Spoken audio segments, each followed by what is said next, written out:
We're live. Let's go. All right, welcome to the Emp Show. I'm your host, Luke. Prezzo. I'm your host, Melfi.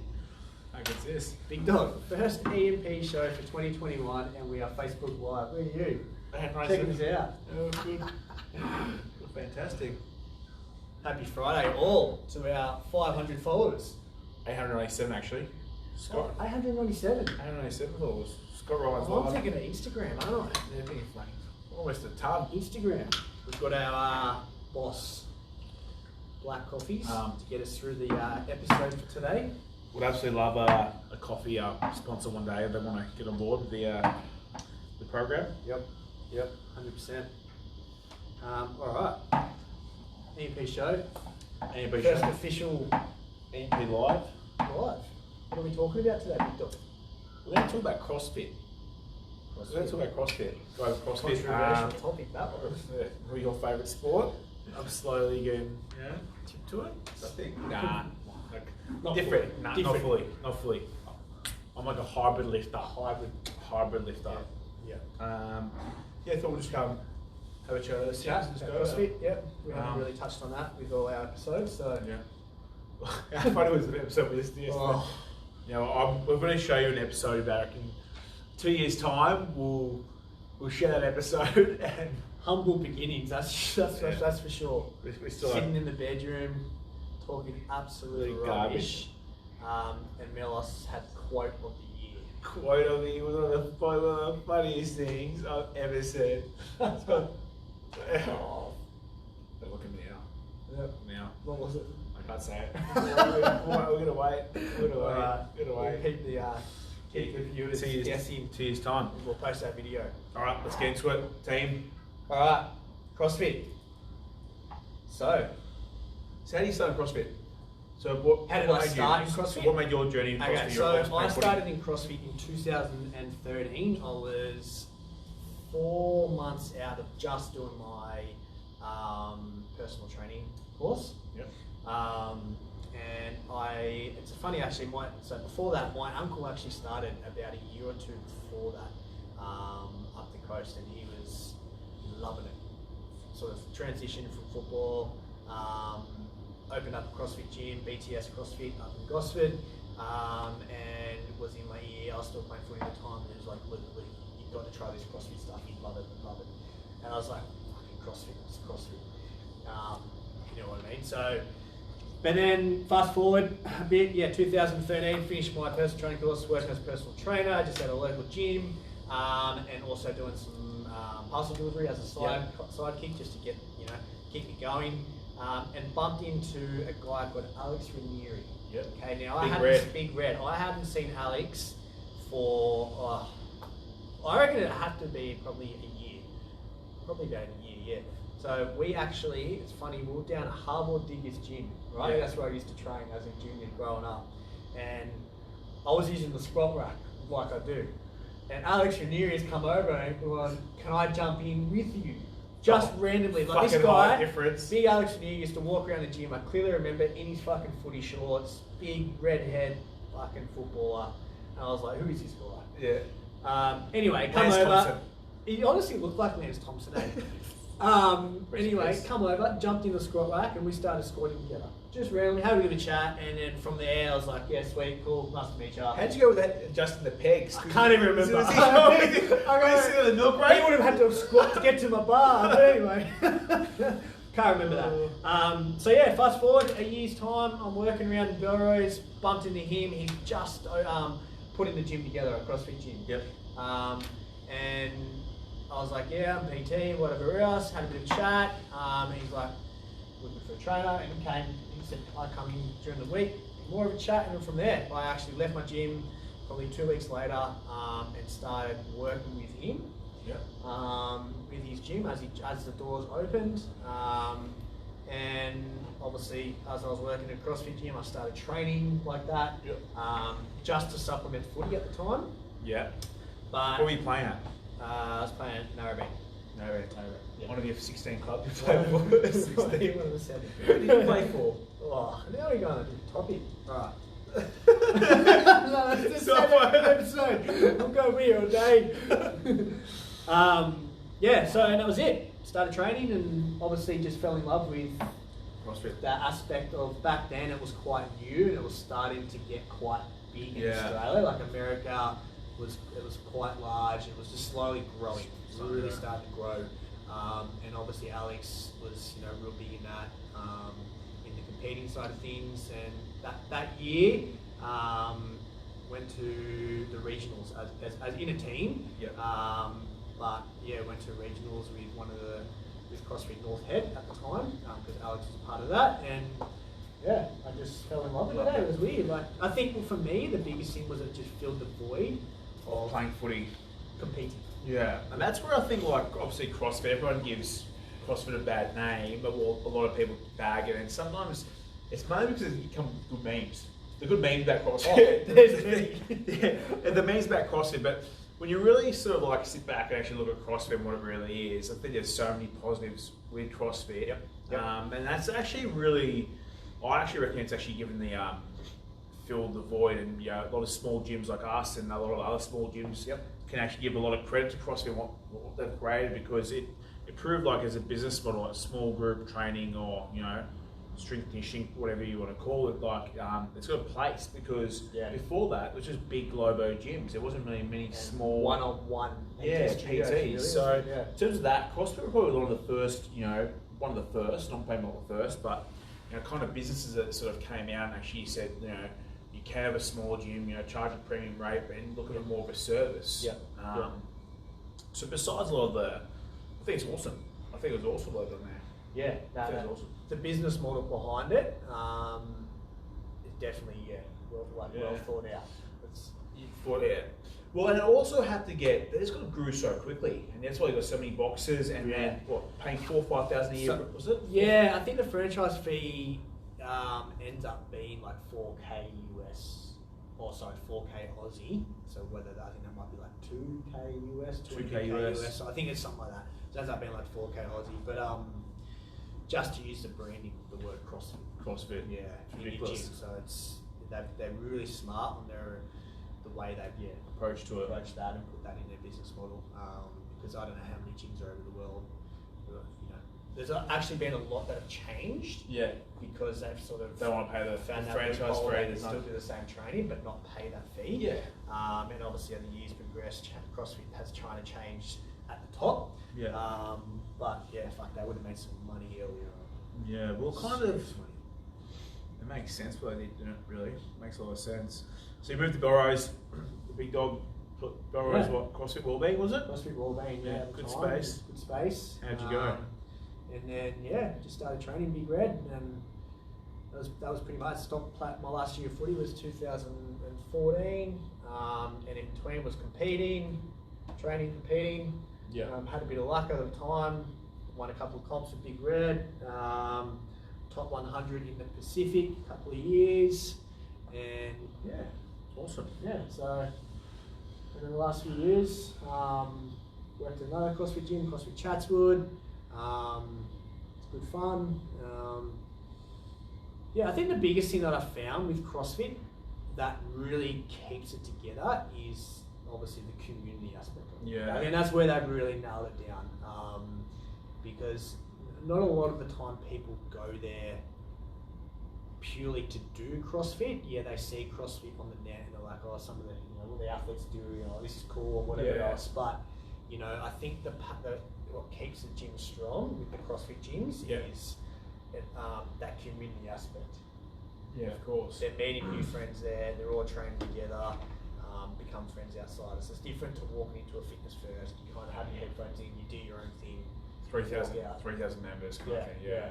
I think that's where CrossFit has done really well with that side of things. Even to this day, like I've met a lot of cool people that I still talk to. Yeah. And one preferably being Alex. To this day, we're still really close mates. Of course. So I think that's a big factor why CrossFit's done so well. So that's a few pros. Definitely a few pros. Any pros you want to talk about? Any more pros? Community aspect. I think business model. Business model for me. What about training wise? For me, so it has its pros and cons with training. Start with the pros. I definitely think it teaches you mental strength. Yep.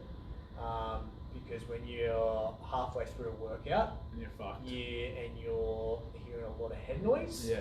you can be like, I can stop now, Yeah. or I can continue and finish this. Yeah. So I definitely think it teaches you to be a lot mentally stronger. Yeah. And it's funny that because CrossFit kind of originated with like the Army, the Marines, and Yeah. that's where it sort of started. Yeah. So it kind of, that's where you can really transfer that mindset. That's the from. thing. Yeah. 100%.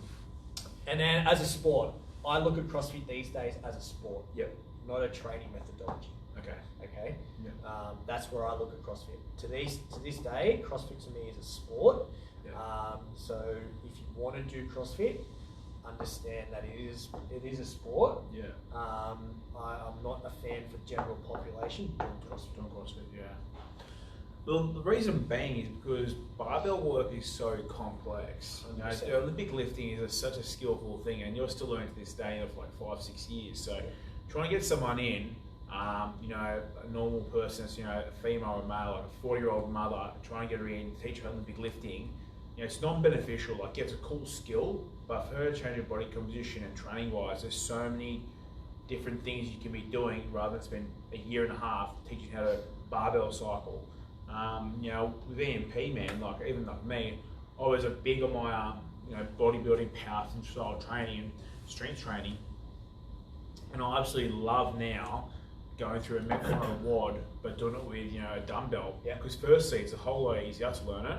I'm less compromised if I hurt myself. You know, I can just drop the dumbbell in front of me, you know, or behind me, but it's a lot safer, and you get the benefits of it, mate. Because at the end of the day, like, you know, people want to come in there, have fun, train hard, and get a result. And with EMP, a lot of our sessions aren't CrossFit, but they've got, like, we use EMOMs, Metcons, and those terms got, you know, popular with CrossFit community gyms. But we do our, you know, our little spin Our own version, yeah. our own version of it, you know. And it's something that, you know, before I started doing them, I've never hated CrossFit. But I always, you know, make a remark about it, or just make, you know, be a smartass, but more like non-educated, you know, just opinion. That was sort of funny. But after doing it, I think it's actually such an important style of training that most people should do some aerobic and anaerobic, you know, system work with it, because it's real good for you. And most people don't need to, you know, go to the gym for, you know, 6, 7, like 5, 6 days a week. You know, doing that, say 3 strength days, and as well as, you know, a combined session, EMOM, Metcon, whatever you want to call it, WOD. It's awesome style of training, and actually really, the biggest thing I love about it is, I find, you know, when I was lifting weights, or you lift weights, like, it's fun, like powerlifting, you do 1 rep or 2 reps and you sit back a little bit, but you're constantly going, and, you know, it is a mental thing with CrossFit. And coming from like a sporting background like yourself, I actually enjoy that aspect and go, like, you know, you can see some people like, you know, Luke's fucking good at it. You know, he's doing it for a while. So I see him going, like, holy shit, okay, I'm 5 minutes behind him now, but I want to, you know, I want to be, you know, 2 minutes behind him in 2 months. And the greatest thing about CrossFit, I tell you, because I'm actually a decent, you know, decently strong, that's my strength. But the body weight movements, like burpees and things like, aren't my strongest points. And it allows people to actually use their strengths and weaknesses during a whole WOD, because you can sort of catch up on people on certain aspects, and, you know, you work on that aspect of training. And it's really, really good system of training. I actually, like, thoroughly, it's probably one of my favourite types of training, to be honest. I actually really enjoy it. And more people should do it. But, you know, I think how you were saying, you know, the negatives of CrossFit is that, you know, it's high base skill level to do it. You know, there's good and bad coaches, and sometimes, like, gyms want their clients to obviously progress, and often they progress them probably sooner than they should be, because it takes a fucking long time to learn how to clean a bar. Oh, totally. What, a year? And that's probably the one thing that I have sort of noticed over the years with being around CrossFit is like that first 3 to 6 months of new members doing it, that adaptation there's so much room to grow. Yeah. Because they have done not a lot of these movements. Yeah. So they're PBing almost fucking every week. Yeah. Because they've never done these movements before, and the weight's going up consistently. But without a doubt, after 6 months, sometimes longer, plateau. Like the amount of people that I can count on my hand just from being, around a CrossFit gym, that kind of just stay the same. Whether that's because they're not doing the right stuff outside the gym, or they're not pushing themselves to the potential inside the gym. There's many variables with that, but I definitely think the progression isn't as much as say a more structured training approach. Yep. And that definitely comes back down to, because, a 40-year-old mum really who just wants to be fitter, feel stronger, and more confident in themselves, they don't need to be tap and going a power clean.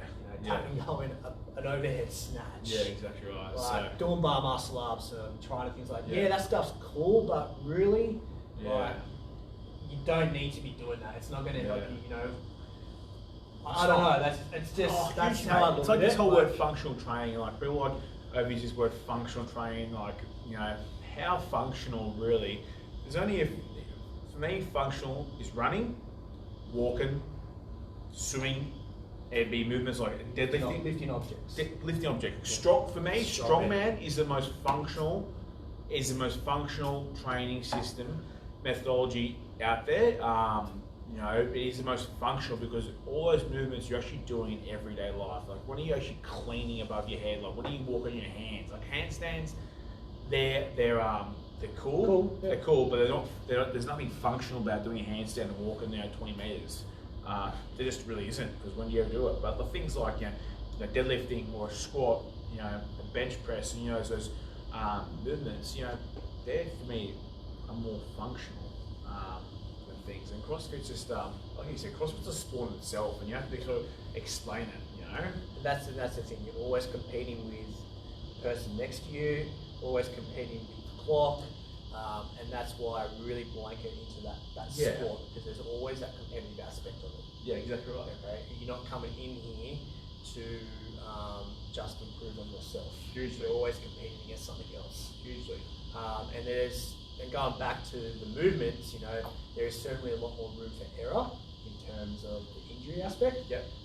Because especially when you're doing a WOD, and there is those barbell cycling movements or gymnastic movements, injuries will occur. Yeah, so especially if someone hasn't really built that base of doing a lot of accessory work for that 3 to 6 months, where I find CrossFit kind of gets that wrong and does a lot more just compound movements, which are great, but they do miss that real isolation kind of style work, which is really important to do hugely from an injury aspect. So that's where I think, CrossFit does go wrong a bit. And it is intense. So doing what every day? Oh, it's too much, mate. It is. Like as I just the other day, like I can't do about half an hour once, mate. I actually was like, my body is going to be. I just feel tired for like 1 or 2 days. So if you've sort of got to be really mindful of like your recovery in CrossFit. Like they both recovery, but more so just in your programming. Like you'll be able to be really intelligent with your programming. And that's even like I think sometimes like you sort of feel a bit tired. I'm like, well, mate, you fucking did that. And you sort of, but it's fun. Like it's kind of fun. It's kind of, but it does take a lot out of you. The volume in CrossFit is super high. Like intensity, lifting heavy weights, like fatigues a bit. But I think after you do like 100 reps of a deadlift, at predominantly lighter weight, like it really does have its toll on your nervous system. How tired you can get. And then, so you chuck that to someone who's working in the corporate life, working 10-hour days plus, fully stressed, going home to a family of 3, more stresses, and you chuck them this WOD every day. Really. Your body can only last for so long. 100%. And that's when things start breaking down from an injury perspective as well. And then mentally, like your nervous system, you're just tapping into your sympathetic every day. It's not good for you. So I think that's definitely some cons with CrossFit. Like I said, there's a lot of pros. A lot of pros, but there is a lot of cons. 100%. So where'd you go with, for example, with your diet and stuff? How's your diet and food? So in all honesty, I kind of fell into that trap at the start.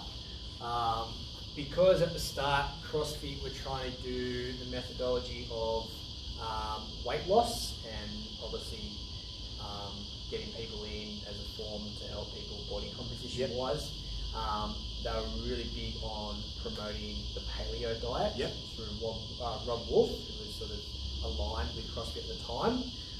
Now, if you look at the paleo diet, meat, veggies, nuts and seeds, and they say only a little bit of fruit and minimal starch. Okay, so you look at that as more of a higher fat style diet. Now, the thing is, when you're doing CrossFit, like we're saying, you constantly tap into that sympathetic nervous system. Your main energy source isn't fat. It's glucose. Now, that's why I think to this date, I still probably suffer from adrenal fatigue every now and then. Because at that start, that probably 2-year block, I was going in and out of trying to do paleo. Whereas, you know, now being more educated, doing more nutrition courses and whatever else, kind of understand that in terms of diet for CrossFit, high fat would be the worst. Definitely. I just fucking feel tired. If I eat too much carbs, I feel tired. When I have enough carbs, I feel tired. Like I haven't said this before. I'm like, fuck, I felt like almost a bit anxious. And I was like, had some meat and some rice, but I felt heaps better.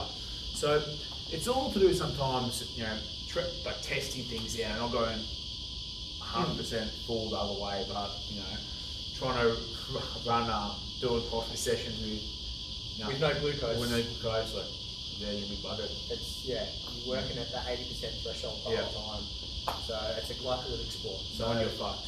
Yeah, exactly. So you know, that's probably the one advice to people who are either starting CrossFit or been doing it for a little while is you need to be eating carbohydrates. If you know, don't try and go to that paleo route because paleo and CrossFit they just don't work. They don't work. Especially if you're doing WODs every day, which like I said we don't recommend. But if you are, you need to be eating probably a calorie surplus for a starter, and smashing a good proportion of that. Just so you can recover. Neurally and physically. Definitely. So when are you competing? 2032. About Ultra Masters. What's your I want to get your thoughts on top end CrossFit athletes and whether you think they're natural.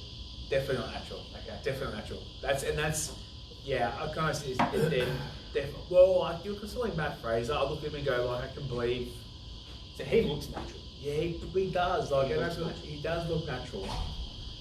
He looks like he didn't train for like a couple of days. He get real sloppy real quick.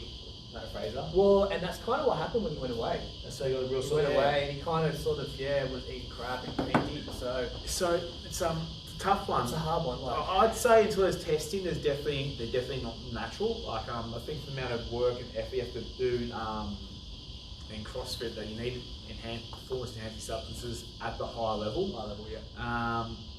Some of the girls are better than the guys. You know? A lot of them are. You know, call them all sort of stuff. It's probably not true. The thing is with CrossFit is like they're strong. Some of them are super strong, but none of them are actually super freakish at one thing. It's probably Matt Fraser. They're just so well rounded. Like they're just so amazing at everything. You can imagine like the amount of effort to do that amount of work constantly every single week to develop a skill level takes a lot of like energy and recovery. It's a full-time job. It's a full-time job. Like training, you know, look at guys like Zach George. You haven't seen him. Zach George is a fucking huge man. He's like 6'4", but he's probably close to 95 kilos, 95, 100 kilos. He's a huge bloke, and like for him to develop that engine on him would be so hard and maintain the amount of muscle mass. So the guy looks like he looks like a bodybuilder. He looks great. He looks great. He looks amazing. He looks a big boy. But you see back in the day now, you know, when Jason Kleeper on the pool, was Jason Kleeper like that photo of him thrown in at Bailey. Like that was scary. Like they looked like they were jacked. They looked absolutely jacked. So I would say, you know, guns to my head, they're definitely not natural, you know, but, you know, you never know, they could be, you know, that's, I think we also fail to recognise when, you know, you gotta look at like someone's, their body's their business. So you look at some people with business and like, you know, how the hell are you able to achieve those things? Like they're so smart, so intelligent, build these big businesses, but they just work extremely hard on their mind and educate themselves. And on the other end, you might find these CrossFitters who just put everything into their training physique. You know, it's a representation of how hard they work. And when you think about that, you sort of go, well, if you dedicate 24/7, like nutrition, your sleep, your recovery, your training, your mindset, you put all those things into your physique, you know, maybe there's so much potential we do have, and we're just copping out by calling them, you know, geared up or sourced up. So I think that, you know, there is an aspect of that, but and sometimes, you know, guys like, there has been people caught, you know, even cyclists have been done for doping, and it's not necessarily like, and when you think of, people think of steroids and they think of bodybuilders, and they think of bodybuilders being massive, and how much have all this muscle mass, but doping is through blood, it's through recovery, it's through various different areas. It's not just simply putting test or training your body and thinking that's getting massive. Like, it's not about necessarily the common steroids that bodybuilders use, it's just doping in general. How to and doping can be from anything that's going to make you perform better than you would if you were natural. So yeah, athletes in every sport are looking to get that extra 1%. Yeah. Because they're already doing all the little 1%ers, like Mel was just saying. Yeah. So anything to do that, to get that extra 1%, makes a huge difference when you're at that high end level where everybody else that you're competing against is doing the 1% stuff. Yeah, and there's no doubt there's a lot of people out there that are doing it. So, you know, when there's money on the line, world championships, ego, ignorance, and just want to be the best, you combine all those things, and people will do whatever it takes to win, because it's legacy. You know, you're creating or growing your legacy. So, I'd say definitely. It's funny. Who was it? It's either Stan or Justin Phillips was saying, if you ask any athlete, would they take this knowing that they're going to get to the top? Oh yeah. It will take 10 years off their lifespan. Say yes. Would they do it? Without doubt, every athlete would say yes.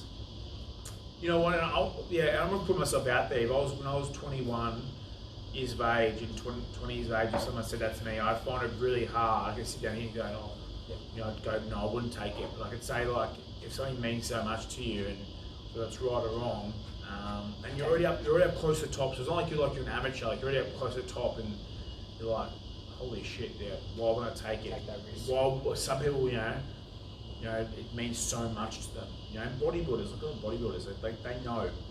There's a reason why all the bodybuilders, you know, pass away at 40, 45 and 50, and people go, well, I have an Arnold. Well, Arnold's had like 15 surgeries or something. And you look at Ronnie Coleman, he's like, can't even walk anymore from stress at training, and, you know, obviously, other things do for your body. Jay Cutler's probably the only one that's, you know, really quite healthy at the moment, and the guys didn't abuse it, but you know, this kind of stuff has a detrimental effect to your body. But so does smoking, so does drinking. So it's all, everyone has their poison. They do. Everyone has their poison. So it's just, you know, it's socially unacceptable at the moment, steroids. But, you know, swimming, cocaine is acceptable. So no, that's the way life is. Yeah. So it's like, it's true. you know, so but yeah. Cool. Yeah. CrossFit. CrossFit. Do it. CrossFit. You know what? Do CrossFit if you like it. Don't do it if you hate it. Lift weights if you like it. Walk if you like it. I don't care. Just move, guys. Just move something. Just move. Yeah, but lifting heavy objects is always going to be best. Yep. Always. From our opinion, anyway. All All right. Thanks for listening, guys. That's wrap up. Wrap up. Emp Show. All right. Thanks for listening. If you want to come on and sponsor the show, please get to our Suntory. Just message our email and leave what you want to do, and we'll get back to you. Love things. All right. Jump on our socials. Over and out.